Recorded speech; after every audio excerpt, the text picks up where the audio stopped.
Hi, I'm Phil, and like other Sydney-siders, I'm celebrating Vivid this week, where we've got lots of lights on display.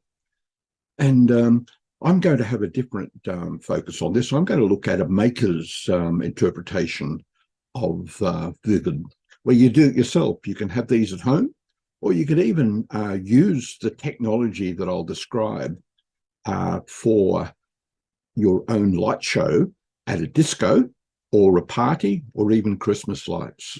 So let's just have a look at the technology. It's called DMX, and I'm going to use a DMX controller. So if we just have a quick look what I'm using this unit from M5Stack, and it sits on top of a M5Stack Core computer. And while it looks a little bit detailed, it is very powerful. And it comes with everything from connections for the 3-pin DIN cables and lights to 5-pin. So you can see that illustrated here. And the overall cost of the unit is US just under $20. And the applications are for lighting, sound control. And you can even have this connected to a MIDI or a digital audio workstation like Ableton Live, as long as you have the right plugins. And the way it operates is that the M5Stack configuration is the controller or the master, and all the lights are slaves. And this standard, it's quite old now. It was created in 1986.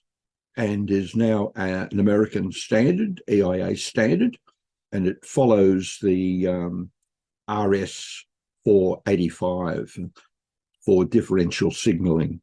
So it's quite robust in an application where there's a lot of noise and where you want to protect your light.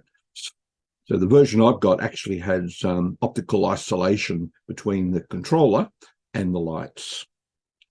And hardware-wise, we've had a quick look at it. Here it is. And the parts come for both 3-pin and 5-pin connections. And we might have a look at some of the projects that I've been working on. So I started off looking at the software. When you explore the Arduino, the examples look empty. So that didn't go very far, but a lot better with UIFlow. And there's a good example present in the M5Stack website. So have a look at that. And I've added an encoder. So the encoder looks like that unit there, and it connects via a Grove cable to the M5 Core computer, as you can see on that diagram there. So after having a look at all this unit testing and mastering the software, I then look at projects. Initially, I had problems with commissioning, but I must change that because I've now got it working. And the two programs that are worth looking at is this one here, and I'll just show you the configuration for it. So it's there's my test arrangement, and overall, you can see the components that I'm using, but yeah, that had some problems with presets, and I learned how to configure the switches on the unit. But the one that I want to focus on today is the encoder, using the encoder. And overall, my objective was to learn how to access DMX spotlights and learn their codes. I wanted to develop a test system for DMX lights. So it's a test jig that I'm looking at. I want to be able to configure the spotlights, and I'm going to use 4 lights in a daisy chain, and they can all be independently controlled as long as you set them to the right address. On my M5 Core, I'm going to set up a user interface to help me navigate through the DMX universe or space. And that's going to allow me to select the light so that I can control the light number of one of 4 lights. and I use the DMX data value, the channel offset, the channel number, and I can select all of these with my test jig software. And I want to be able to show the status of where I am, and I'm going to write to a particular light. So getting feedback to make sure that I'm doing the right thing, and also setting up presets so that I can pick a light and translate some of the codes into macros on my software. Okay, so where do I get the codes from? Well, I get it from the manual, from the light manual. And on page 8, it shows you how to set up the channels, which are really offsets. So you set up the address first, then these become offsets. So channel 1 allows you to close your lights, but you also have to use a value of 240 on channel 1 in combination with channel 2, 3, 4, and 5, and they set the particular colors. And I use channel 6 for the color jumping. So I have to translate all that into these macros in my program. So these are the steps, the channel number. So if you want to set a red light, first step is to set all of the other components to 0, and you then configure red for the maximum, and you enable that display through channel 1. Similarly with the other ones. And so let's see, that's setting up the spotlights. And the overall design, I'm going to use button A to select the channel number. And these are a little bit obsolete. I need to update this design, these design notes.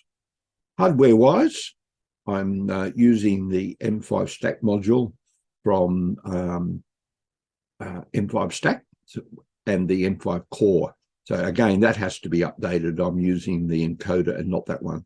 I'm using this bank of 30-watt RGB LED stage lights, and this is my configuration. But I'm using it with 4 lights, not just with the one that's shown here. And software-wise, my user interface looks like this. And my program, we might just walk through the program. On startup, my program looks like this.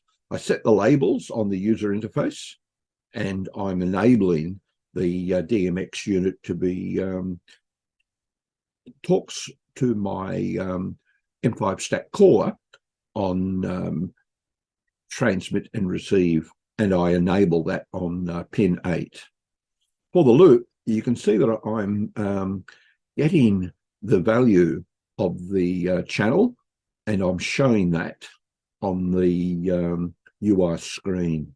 So you can see that this is how I control the channel. So if I press the button, I then enable that to, I write that to the DMX module. And all of that's similar for the other encoder knobs. The switches handle a little bit differently, but most of it is similar. And here we've got the buttons. So for button A, we reset everything to 0.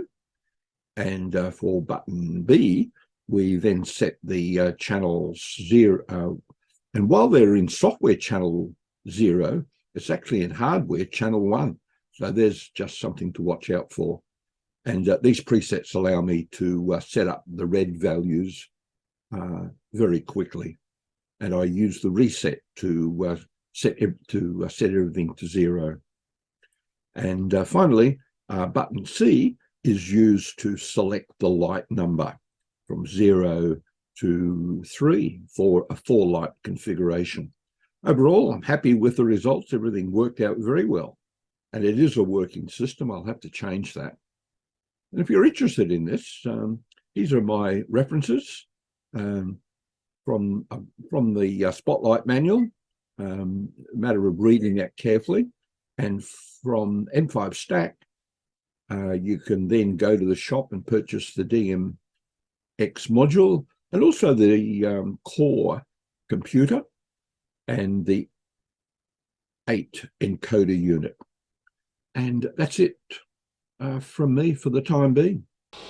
This is my DMX test arrangement, and we're using 4 DMX spotlights, and they're all projecting on the wall over here, or they're all on the shutters. So the DMX spotlights, this is light 0, 1, 2, and 3, and they all have an address. So if we take the last one, it's got an address of 31, and it's also got a DMX terminator. So it's got an in and out DMX cable, and the first one is on address 1, and it's also connected to a DMX master. The others are DMX slaves. So if we look at the DMX master, it's made of a M5Stack Core computer on a DMX module, and the 3-pin DMX cable goes out to the first light. So we select the lights with push buttons A, B, and C, and C actually selects the light number. So we're on light number 3 at the moment, and if we wanted to go on light number 0, we just, that goes in a circle back to light 0, and you can see the values of the channels.